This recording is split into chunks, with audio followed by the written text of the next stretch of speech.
Hi guys, it's Sally Ann from Mastin Labs, and I'm joining you today to do a little tutorial on using the Artisan black and white pack. We don't get a lot of requests for this particular pack for a sample edit because like a lot of people are just looking for color presets, and that's great, but like I do get really excited when I get to do sample edits with the Artisan black and white because, like I said, it's not one that we get a request for very much. And this particular customer has sent in some amazing studio shots that we think are going to look fantastic. So there's the original straight out of camera. I'm going to apply the Pan F 35mm. I'm going to bring up the exposure just a little bit. The great thing about black and white edits is that you don't have to worry about skin tone. It is what it is. You don't have to like fine tune the temperature and the tint to get just the right tone.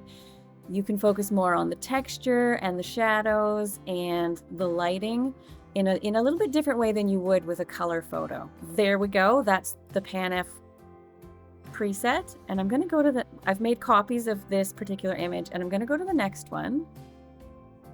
So there we go. Back to basics again. And I'm going to apply the HP5. Okay, actually, I'm going to go back and see. So I went up 0.6. So I'm going to go up the same amount of exposure on this image so that later on when we show you the side-by-side comparisons, you'll be able to see, okay, these are the looks from the Artisan black and white pack, and they all have the same exposure settings. So you'll really be able to compare. Okay. And I'm going to go to another copy of this image, and I'm going to apply the Delta 3200. Now this one here is a bit of a brighter preset to start out with, so it might be quite bright when we go up to... Actually, I really love that. That has a great film look to it. Perfect. Now, I wanted to go over a few of the tools. It's pretty amazing what these different tools can do on your images beyond just after you apply the preset. Now, we advocate for the Mastin 3-step workflow. So we apply the preset, adjust exposure, adjust temperature, and tint. Those are the 3 steps that we promote.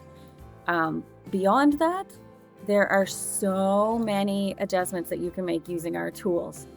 And each different tool that you use, or a combination of tools, can create such a different effect. And it's really all about what you want.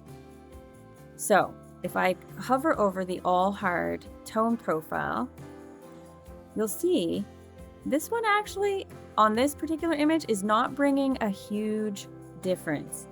But if we go down to the all soft, you do see a bigger impact. I don't think I'm going to apply any of those tools to this particular shot. I am curious what the spotlight tool does for us on this one. The spotlight tool is a great one when you want the background to darken a bit and then the subject to pop. What it does is it creates 2 different... Okay, sorry, I'm going to go back. There we go.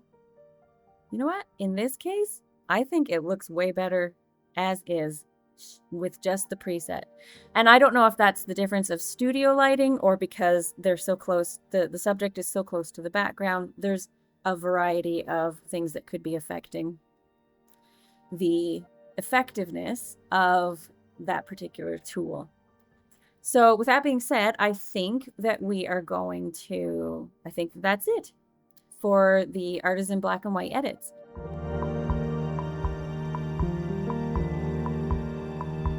If you would like to have a sample edit done on some of your own images, you can find the link to our sample edit form in the caption below, or you can always email us with any questions, but also you can email us about a sample edit at support@mastinlabs.com. So we hope you have a great day and happy editing.